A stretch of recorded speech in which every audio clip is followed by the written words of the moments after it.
আওয়ামী লীগের। শেখ হাসিনার গোপন বৈঠকের তথ্য ফাঁস, দ্রুতই দেশে আসছেন শেখ হাসিনা।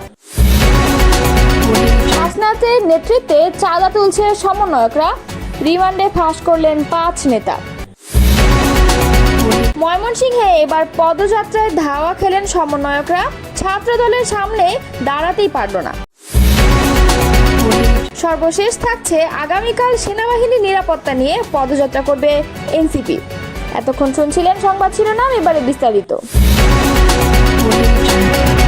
জাতীয় নাগরিক পার্টির দক্ষিণাঞ্চলের মুখ্য সংগঠক হাসনাত আব্দুল্লাহ বলেছেন, আমরা চাঁদাবাজির বিরুদ্ধে কথা বলি, আমরা চাই নতুন রাজনৈতিক বন্দোবস্ত, কিন্তু আপনারা চান চাঁদাবাজি। এই জিনিসগুলো আমরা আর বরদাস্ত করব না। আমাদের লাখ লাখ কমিটির দরকার নাই, লাখ লাখ নেতাকর্মীরও দরকার নাই। সোমবার বিকেলে দেশ গড়তে জুলাই পদযাত্রার অংশ হিসেবে ময়মনসিংহ নগরীর টাউন হল চত্বরে আয়োজিত সমাবেশে তিনি এসব কথা বলেন। এতে এনসিপির আহ্বায়ক নাহিদ ইসলাম, মুখ্য সমন্বয়ক নাসির উদ্দিন পাটোয়ারি, সদস্য সচিব আক্তার হোসেন, সিনিয়র যুগ্ম আহ্বায়ক সামান্তা শারমিন, যুগ্ম সদস্য সচিব ডাক্তার তাসলিম জারা, শহীদ সাগরের পিতা আসাদুজ্জামান, সিনিয়র যুগ্ম আহ্বায়ক আরিফুল ইসলাম আদিল ও যুগ্ম সদস্য সচিব স্থানীয় নেতারা বক্তব্য রাখেন। এর আগে বিকাল 3টার দিকে এনসিপির কেন্দ্রীয় নেতারা জামালপুর থেকে ময়মনসিংহে আসেন। পরে স্থানীয় একটি হোটেলে ময়মনসিংহের জুলাই অভ্যুত্থানে নিহত শহীদ পরিবারের সঙ্গে মতবিনিময় করেন। এ সময় তাদের খোঁজ খবর নেন। সেখান থেকে নেতারা নগরের ত্রিশাল বাসস্ট্যান্ড মহিলা কলেজের সামনে শহীদ সাগর চত্বরে শ্রদ্ধা জানান। পরে সেখান থেকে একটি পদযাত্রা বের হয়ে সিকে ঘোষ রোড, রামবাবু রোড, নতুন বাজার ও জেলা স্কুল মোড় হয়ে টাউন হল প্রাঙ্গণে সমাবেশে যোগ দেন। ঢাকায় জাতিসংঘের মানবাধিকার বিষয়ক হাই কমিশনের কার্যালয় স্থাপনের সিদ্ধান্তে উদ্বেগ প্রকাশ করেছেন বিএনপি স্থায়ী কমিটির সদস্য সালাউদ্দিন আহমদ। এমন গুরুত্বপূর্ণ সিদ্ধান্ত রাজনৈতিক সংলাপ ও আলোচনার মাধ্যমে নেওয়া উচিত ছিল বলে মনে করেন তিনি। সোমবার রাজধানীর সেগুনবাগিচায় ঢাকা রিপোর্টার্স ইউনিটিতে হেফাজতে ইসলামের আয়োজনে ঢাকায় জাতিসংঘের মানবাধিকার হাই কমিশনের অফিস সংক্রান্ত চুক্তিকে কেন্দ্র করে করণীয় নির্ধারণ শীর্ষক গোলটেবিল সভায় এসব কথা বলেন তিনি। সালাউদ্দিন আহমদ বলেছেন, ঢাকায় জাতিসংঘের মানবাধিকার কমিশনের কার্যালয় স্থাপন নিয়ে বিএনপিও উদ্বিগ্ন। তিনি বলেন, বাংলাদেশে মানবাধিকার পরিস্থিতি নিয়ে উদ্বেগ থাকলেও গাজা, ফিলিস্তিন বা আরাকানের মতো বিভিন্ন অঞ্চলে মুসলমানদের উপর যে নির্মম নির্যাতন চলছে, সেখানে জাতিসংঘের মানবাধিকার হাই কমিশনের কার্যকর কোনো ভূমিকা আমরা দেখি না। বিএনপির এই নেতা অভিযোগ করে বলেন, দেশের জনগণের সঙ্গে কোনো ধরনের আলোচনা বা মতামত ছাড়াই সরকার জাতিসংঘের সঙ্গে একটি চুক্তি করেছে, যা তিনি ন্যায়সঙ্গত মনে করেন না। তার মতে, একটি অন্তর্বর্তী সরকার এমন নীতিগত ও গুরুত্বপূর্ণ সিদ্ধান্ত গ্রহণের সাংবিধানিক বা নৈতিক অধিকার রাখে না। এ ধরনের গুরুত্বপূর্ণ বিষয় জাতীয় পর্যায়ে রাজনৈতিক আলোচনার প্রয়োজন ছিল।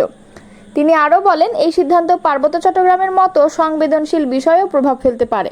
মানবাধিকারের চেয়ারম্যান, মানবাধিকারের অজুহাতে যদি দেশের অখণ্ডতা প্রশ্নের মুখে পড়ে, সেটিও আমাদের গভীরভাবে বিবেচনায় নেওয়া দরকার। সভায় সভাপতিত্ব করেন হেফাজতে ইসলামের মহাসচিব মাওলানা সাজিদুর রহমান। এতে বক্তব্য রাখেন এবি পার্টির চেয়ারম্যান মুজিবুর রহমান মঞ্জু। সালাউদ্দিন আহমদ বলেন, ফ্যাসিস্ট শেখ হাসিনার সময়ে দেশে ব্যাপক মানবাধিকার লঙ্ঘনের ঘটনা ঘটেছে। একটি পরিসংখ্যানে দেখা গেছে, গুম, খুন, বিচার বহির্ভূত হত্যা সহ নানাভাবে 7,861 জন নির্যাতিত হয়েছেন।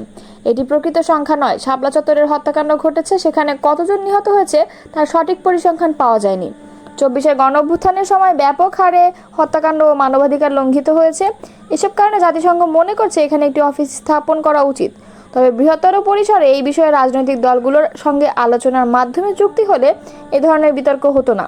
তবে 3 বছরের এই চুক্তি 1-2 বছর পর রিভিউয়ের সুযোগ আছে। সরকার যেন যাচাই বাছাই করে পুনর্বিবেচনা করেন। আগামী নির্বাচনে আওয়ামী লীগ, তার সহযোগী এবং জাতীয় পার্টি ও 14 দল সহ কেউ যেন অংশ নিতে না পারে, সে বিষয়ে নির্বাচন কমিশনকে অবশ্যই সচেতন থাকতে হবে বলে মন্তব্য করেছেন গণ অধিকার পরিষদের সাধারণ সম্পাদক রাশেদ খান। সোমবার রাজধানীর আগারগাঁয়ে নির্বাচন ভবনে দলটির গত বছরের আর্থিক বিবরণী জমা শেষে তিনি সাংবাদিকদের এসব কথা বলেন। রাশেদ খান বলেন, সরকারের পক্ষ থেকে আওয়ামী লীগের সাংগঠনিক কার্যক্রম নিষিদ্ধ ঘোষণা করা হয়েছে, কিন্তু যারা আওয়ামী লীগের দোসর ছিল, যারা আওয়ামী লীগকে ফ্যাসিস্ট বানিয়েছে, সেই জাতীয় পার্টি এবং 14 দলের বিষয়ে সরকারের এখন পর্যন্ত কোনো সিদ্ধান্ত গ্রহণ করেনি। যেমনিভাবে আওয়ামী লীগের নিবন্ধন স্থগিত করা হয়েছে, ঠিক একই প্রক্রিয়া জাতীয় পার্টি এবং 14 দলের নিবন্ধন স্থগিত ঘোষণা করতে হবে। এ বিষয়ে আমরা নির্বাচন কমিশনের গৃহীত পদক্ষেপ সম্পর্কে জানার জন্য এখানে এসেছি। আমরা প্রধান নির্বাচন কমিশনারকে জিজ্ঞাসা করেছি যে এই বিষয়ে আপনারা কতটুকু অগ্রসর হয়েছেন। তিনি আমাদের জানিয়েছেন এ বিষয়ে আসলে নির্বাচন কমিশনের করার কিছুই নেই। যেমনিভাবে সরকার আওয়ামী লীগকে নিষিদ্ধ ঘোষণা করেছে, ঠিক একইভাবে যদি সরকারের পক্ষ থেকে জাতীয় পার্টি এবং 14 দলকে নিষিদ্ধ ঘোষণা করা হয়, এরপর নির্বাচন কমিশনের পক্ষ থেকে পদক্ষেপ নেওয়া হবে। তিনি বলেন, আমরা জানতে চেয়েছি আগামী নির্বাচনে আওয়ামী লীগ স্বতন্ত্র ডামি 24 সালে যেভাবে অংশ নিয়েছে, ঠিক একইভাবে আগামী নির্বাচনে এই স্বতন্ত্র নামে অংশ নিতে পারবে কিনা। প্রধান নির্বাচন কমিশনার বলেন, যারা পদবিতে ছিল তাদের কেউ আগামী নির্বাচনে অংশ নিতে পারবে না। এ ব্যাপারে তারা একমত। রাশেদ আরও বলেন, যদি সরকার 14 দল এবং জাতীয় পার্টিকে নিষিদ্ধ করে, তাদের সাংগঠনিক কার্যক্রম বন্ধ করে, আগামীকাল কাজটি করলে পরশুদিন নির্বাচন কমিশন তাদের নিবন্ধন স্থগিত ঘোষণা করবে। আমরা যেহেতু আজ বিষয়টি জানলাম, অবশ্যই আমরা সরকারের কাছে, প্রধান উপদেষ্টার কাছে এই বিষয়ে লিখিত একটি স্মারকলিপি দেব। অন্তর্বর্তীকালীন সরকার নির্বাচন দেওয়ার সক্ষমতা নেই বলে মন্তব্য করেছেন জাতীয় পার্টির চেয়ারম্যান জি.এম. কাদের। সোমবার এক বিবৃতিতে জাতীয় পার্টির চেয়ারম্যান এমন মন্তব্য করেছেন। বিবৃতিতে জি.এম. কাদের বলেন, এখন সরকারের ঘনিষ্ঠরাই বলছে এই সরকার নির্বাচন দেওয়ার সক্ষমতা নেই। বর্তমান সরকার নিরপেক্ষ নয়। সরকারের ঘনিষ্ঠরাই বলছেন এই সরকারের মধ্যে আরেকটি সরকার আছে। বিবৃতিতে বলেছেন, আমাদের মিটিং করতে দেওয়া হয়নি, আমাদের নেতাকর্মীদের আটক করা হয়েছে, আমাদের অফিস ও বাড়িঘর অগ্নিসংযোগ করা হয়েছে। তখন সরকার উৎকণ্ঠিত হয়নি, এমনকি দুঃখ প্রকাশও করেনি। যেদিন থেকে আমি এই সরকারের সমালোচনা করা শুরু করেছি, সেদিন থেকে আমার নামে মামলা দেওয়া শুরু করেছে। আমার নামে হত্যাসহ বিভিন্ন মামলা দেওয়া হয়েছে, ব্যাংক অ্যাকাউন্ট ফ্রিজ করা হয়েছে, আমাকে পাসপোর্ট দেওয়া হচ্ছে না, জুলাই হত্যাকাণ্ডের মিথ্যা মামলায় আমাদের নেতাকর্মীদের গ্রেফতার করা হয়েছে, তাদের জামিন দেওয়া হচ্ছে না। তিনি বলেছেন, দেশের এই অসহনীয় পরিবেশ থেকে মুক্তি পেতে সবার অংশগ্রহণে একটি অবাধ, নিরপেক্ষ, গ্রহণযোগ্য নির্বাচনের বিকল্প নেই। সেই নির্বাচিত প্রতিনিধিরা যদি সবাইকে নিয়ে একযোগে কাজ করে, তাহলে দেশটা হয়তো রক্ষা পাবে। অবাধ নির্বাচন হলো সবার অংশগ্রহণ নিশ্চিত হতে হবে, আর নিরপেক্ষ মানে হচ্ছে সরকারের সকল দলের জন্য লেভেল প্লেয়িং ফিল্ড নিশ্চিত করবেন। নির্বাচনে কোনো সরকারি দল থাকতে পারবে না। আমরা দেখছি প্রশাসন, পুলিশ ও সেনা সদস্যদের সহায়তায় একটি দল রাজনৈতিক কর্মকাণ্ড চালাচ্ছে। আবার আমাদের মত নিবন্ধিত দলকে রাজনৈতিক কর্মকাণ্ডে বাধা দেওয়া হচ্ছে। যদি তাই হয়, তাহলে এই সরকার কিভাবে দল নিরপেক্ষ হয়? ফলে বর্তমান অন্তর্বর্তী সরকারের রাষ্ট্র পরিচালনা ও গ্রহণযোগ্য নির্বাচন আয়োজনে সক্ষমতা নিয়ে প্রশ্ন উঠছে বলে মন্তব্য করেছেন। তিনি বলেছেন, বাংলাদেশের দুর্ঘটনা যেন নিত্যনৈমিত্তিক ব্যাপার হয়ে দাঁড়িয়েছে। অন্যদিকে দেশের বিভিন্ন স্থানে বন্যা শুরু হয়েছে, কিন্তু দুর্যোগ ও দুর্ঘটনায় মানুষের যে দুর্ভোগ, তা কয়েকগুণ বেড়ে যায় দুঃশাসনের কারণে। যখন রাষ্ট্র সঠিকভাবে কাজ হয় না, দুর্নীতির হার আকাশচুম্বী হয়ে দাঁড়ায়, তখন যে কোনো দুর্যোগ বা দুর্ঘটনায় মানুষের দুর্ভোগের পরিমাণ অনেক বেড়ে যায়।